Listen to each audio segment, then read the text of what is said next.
Ito na siguro ay makasaysayang pinakamalaking huling droga sa kasaysayan ng ating bansa.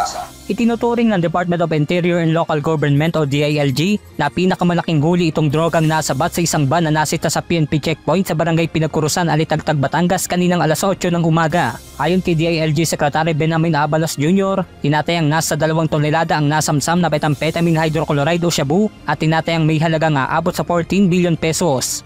Lumalabas sa initial screening test na kinonduct ng PIDEA na ang confiscated na mga drugs ay nag-test ng positive sa methamphetamine hydrochloride.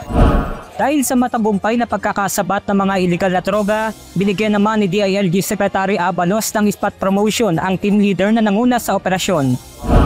Gusto kong pasalamatan ng gusto ang team leader nito at bibigyan ko siya ng spot promotion. On this day, you are now promoted, no? Spot promotion dahil sa kagalingan ginawa mo, sa katapangan mo, and of course, sa katapatan mo sa iyong tungkulin. Hindi ka nasilaw, hindi mo tinago ito, hindi mo binawasan buong buo ang droga. Congratulations, we're so proud of you.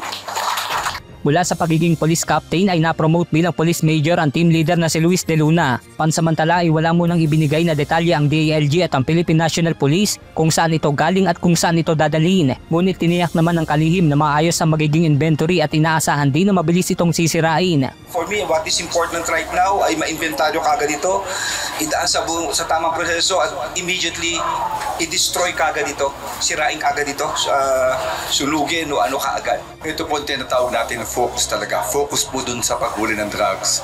Ang pangako po namin ni dito, our President, we want to have 100% drug-free community po. Hawak naman ngayon ng mga polis ang naarestong suspect na maharap sa kasong paglabag sa Republic Act 9165 o ang Comprehensive Dangerous Drugs Act of 2002.